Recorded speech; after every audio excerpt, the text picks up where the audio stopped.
கொச்சையாக பேசிய ராசா, திருமாவளவனுக்கு ஏற்பட்ட உச்சக்கட்ட அவமானம். இதுக்கு மேலும் திமுக கூட்டணியில் இருக்க வேண்டுமா? திமுக மற்றும் விடுதலை சிறுத்தைகள் கட்சி இடையேயான மோதல் உச்சக்கட்டத்தை எட்டியிருக்கிறது. திமுக எம்பி ராசா வெளியிட்ட சமூக வலைதள பதிவு பெரிய சர்ச்சையை ஏற்படுத்தி, இதுக்கு மேலும் திமுக கூட்டணியில் விசிக தொடரலாமா என மக்கள் கேள்வி எழுப்பி வருகிறார்கள். குறிப்பாக தமிழக வெற்றிக்கழக அரசின் அமைச்சரவையில் விடுதலை சிறுத்தைகள் கட்சிக்கு இடம் வழங்கப்பட்டதைத் தொடர்ந்து ராசா வெளியிட்ட கருத்தே இந்த மோதலின் மையமாக மாறியுள்ளது. ராசா சமூக வலைதளத்தில் வெளியிடப்பட்ட அந்த முதல் பதிவில், முன் ஏற தரப்பட்ட ஏணியும் மூட சாதியை நொறுக்க வேண்டிய சிறுத்தையும் வெறும் விசில் சத்தத்திற்கு முட்டுக் கொடுக்கும் என்றால், பூ முடித்தவனை புறந்தள்ளி புணர்ச்சிக்கு வேறிடம் தேடுவதில் தவறில்லை. பெரியாரின் காலதேச வர்த்தமானத்திற்கு காத்திருப்போம் என்றாலும் களமாடுவோம், வெற்றி நமக்கே என்று ராசா மிக கொச்சையாக இதுக்கு மேல் விசிகவை அவமானப்படுத்த முடியாது என்பது போன்ற ஒரு கருத்தை பதிவு செய்திருந்தார். இந்த கருத்து பெண்களை மிகவும் கொச்சைப்படுத்தும் விதத்தில் இருந்ததால் கடும் கண்டனம் விசிக தரப்பில் இருந்து எழுந்ததைத் தொடர்ந்து அந்த பதிவு நீக்கப்பட்டது.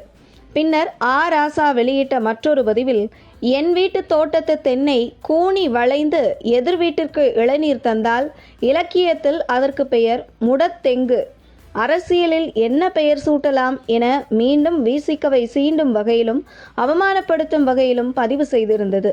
விசிக இன்னும் திமுக கூட்டணியில் தொடர்ந்தால் அதன் சுயமரியாதையை இழக்கும் என விமர்சனம் எழுந்தது.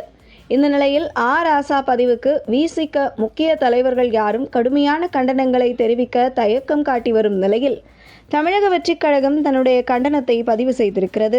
அதில் அதிகார பகிர்வு என்ற மக்களாட்சி கோட்பாடு குறித்த விடுதலை சிறுத்தைகள் கட்சி மற்றும் இந்திய யூனியன் முஸ்லீம் லீக் ஆகிய கட்சிகளின் நிலைப்பாடுகளை கொச்சைப்படுத்தும் விதமாகவும், தார்மீக அரசியல் நாகரிக எல்லைகளை மீறியும் திமுக நாடாளுமன்ற உறுப்பினர் ராசா அவர்கள் தனது சமூக ஊடக பக்கத்தில் பதிவிட்டுள்ள ட்வீட் அநாகரிகத்தின் உச்சம்.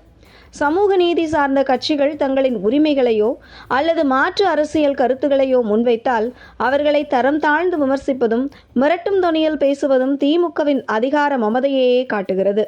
தமிழக வெற்றிக் கழகம் முன்வைக்கும் நேர்மையான அனைவரையும் உள்ளடக்கிய அதிகார பகிர்வு என்ற அரசியல் தத்துவம் தங்களின் குடும்ப அரசியல் ஏகபோகத்தை சரித்துவிடும் என்ற பயத்தில் திமுகவினர் தங்களின் நிதானத்தை இழந்து பிதற்றத் தொடங்கியுள்ளனர்.